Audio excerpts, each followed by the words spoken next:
तो दोस्तों NTPC green ने अपने क्वार्टर वन के नंबर को डिस्क्लोज कर दिया है। तो चलिए देखते हैं क्या है क्वार्टर वन के नंबर्स के अंदर डाटा ग्रोथ में। तो देखिए पिछले क्वार्टर की बात करते हैं तो पिछले क्वार्टर में कंपनी 622 करोड़ का रेवेन्यू जनरेट की थी ऑपरेशन के थ्रू। पिछले साल 578 करोड़ के आसपास, जबकि अभी देखें तो बढ़ के 680 करोड़ आपको जाता हुआ देखने को मिला। तो साल दर साल जाते हैं तो साल दर साल कंपनी के रेवेन्यू के अंदर लगभग बोल सकते हैं 16 से 17% के आसपास की तेजी आपको देखने को मिल रही है। वहीं अगर क्वार्टरली बेस पे जाते हैं तो क्वार्टरली बेस पे भी कंपनी के रेवेन्यू के अंदर लगभग 9 से 10% के आसपास का जंप है। तो कंपनी का रेवेन्यू देखें तो आपको साल दर साल क्वार्टर बढ़ता हुआ देखने को मिल रहा है।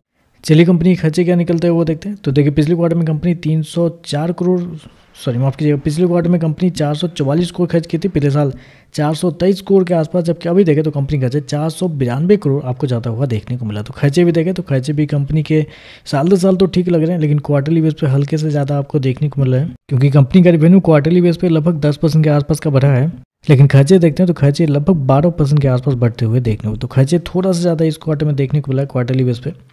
चलिए प्रॉफिट क्या निकलता है वो देखते हैं। तो देखिए पिछले क्वार्टर में 233 करोड़ का प्रॉफिट था, पिछले साल 138 करोड़ के आसपास, जबकि अभी देखें तो बढ़ के 220 करोड़ आपको जाता हुआ देखने को मिला। तो साल दर साल जाते हैं तो साल दर साल कंपनी के प्रॉफिट के अंदर एक बड़ी तेजी आपको देखने को मिली। लगभग बोल सकते हैं 50% के आसपास का जंप है कंपनी के प्रॉफिट के अंदर साल दर साल।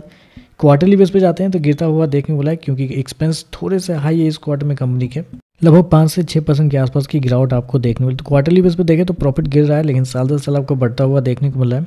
और अगर कंपनी के मार्जिन की बात करते हैं तो देखिए पिछले साल कंपनी का जो मार्जिन था वो था आपका 23.87। पिछले क्वार्टर की बात करते हैं तो पिछले क्वार्टर में 37.45 था, जबकि इस क्वार्टर में देखते हैं तो कंपनी की जो मार्जिन है वो आपको 32.35 आपको जाता हुआ देखने को मिला। तो मार्जिन देखें तो साल दर साल बढ़ता हुआ देखने को मिला। बेसिकली जिस सेगमेंट में कंपनी काम करती है रिन्यूएबल में, तो इसमें आपको यूजली साल दर साल चेक किया जाता है, तो आप क्वार्टरली बेस को इग्नोर भी कर सकते हैं।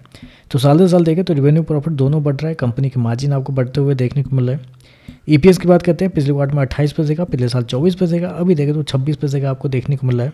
तो बस एक छोटी सी प्रॉब्लम यहाँ पे यही निकल के आ रही है कि कंपनी की वैल्यूएशन थोड़े महंगे आपको देखने में, मतलब पी जो अगर आप अब देखने के लिए जाएंगे करेंट वैल्यूएशन पे, मतलब 100 के ऊपर के पी पे शेयर आपको ट्रेड करता हुआ देखना, मतलब अब 30, 40, 45 के पी पे बहुत सारे रिन्यूएबल सेक्टर की कंपनी है, तो हम 100 के पी इसको क्यों दें। तो यही एक वजह है कि शेयर के अंदर तेजी आपको देखने को नहीं मिलती है। नंबर अच्छे हैं, नंबर में कोई दिक्कत नहीं, बस प्रॉब्लम हमेशा से इस कंपनी का ये रहा है कि वैल्यूएशन बहुत महंगे रहते हैं। तो देखते हैं इस बार क्या होता है इस नंबर के साथ।